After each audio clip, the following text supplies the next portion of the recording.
Chambers of Commerce from around the region. We had confirmation for about 8 of them, and maybe 2 of them could not make it for one reason or another. But what we do have, and I'm not going to call them in any particular order, but I just want to give all a group a round of applause to start off with. We have Frederick County Black Chamber of Commerce. We have Montgomery County African American Chamber of Commerce.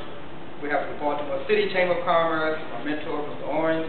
And we have the Howard County Chamber of Commerce.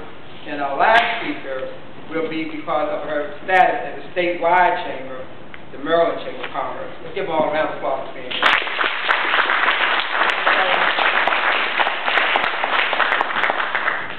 Thank you, Louis, and good evening, everyone. Good evening. Let me first say that the worst thing you can do as a speaker is follow Stan Tucker and Ray Haysbert. So certainly, please bear with me. I've watched Louis grow and glow, and I'm so proud of him, and I told him at an event we had just recently with the Baltimore City Chamber of Commerce. I bring you greetings from the Baltimore City Chamber of Commerce with our board chairman, Mr. Mark Dixon. Would you join me here at the podium? From Verizon, let's give him a hand. For the most part, Maurice is going to talk to you about the new Baltimore City Chamber of Commerce. However, I'm going to, before I sit down, I'd be remiss if I didn't tell you about the operational linkages that you have as an organization sitting in this room today. Folks that spoke with you. Stan Tucker, I serve on his board. Ray Haysbert, the dean, caught me when I was sinking fast in an organization that had 35,000 MBEs nationwide, and he pulled me out by helping me form the largest group of major CEOs up and down the East Coast. Let's give him a big hand. And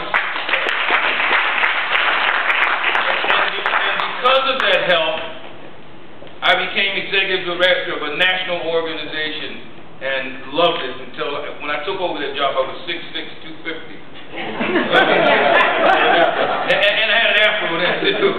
And Ray got together John Derrick, the CEO of Pepco, Pat Marr, the CEO of Washington Gas, CEO of Georgetown, and it was a great group. And Ray can tell you, those folks bailed us out. We sailed down to was it Gibson Island that day on Ken Wilson's yacht. And the folks thought we were hired hands. But these folks, we were hired hands to the other CEOs of it. And Paul Taylor, who just left. You remember Paul Taylor?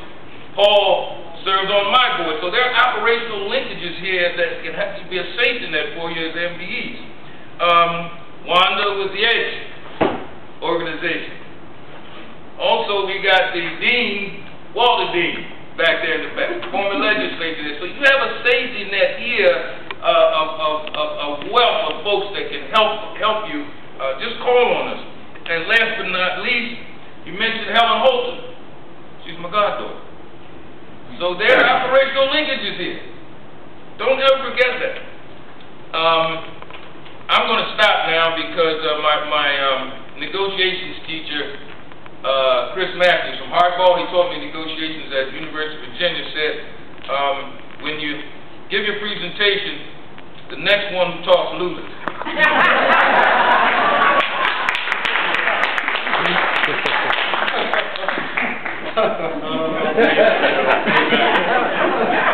Thank you for the introduction, Shirley. How's my time, Ray? Thank you, Ray and Charlie. When you hear the Baltimore City Chamber of Commerce, I want my face and Charlie's face to be synonymous with the re-engineering of this chamber. I am pleased, very pleased and fortunate to have a man with the connections that Charlie Owens has to lead the Baltimore City Chamber as we go through this process of the old and the new. It's been a very rewarding experience, very challenging experience, and it has been a very much learning experience. I'm happy to be here with you all tonight to tell you share with you a little bit about the chamber. We've had events over the course of the year. And each one of them has been successful. I'm particularly proud of the Women of the Year event we just held back in the July-August time frame, where we honored 4 women in the community who we felt excelled in their particular field. Mayor Dixon being one, Charlene Williams of the Baltimore City College, been another lady. Verizon representative was Susan Buda, Director of External Affairs, and last but not least, CEO of the High Regency Baltimore, Gail Smith Howard. Very successful event, and I was pleased to be a part of that. And that team that helped put that together, including Charlie and my board, was a very successful event. We have coming up an annual meeting. Now, we haven't had an annual meeting in quite some time. It's been a couple of years since we had an annual meeting.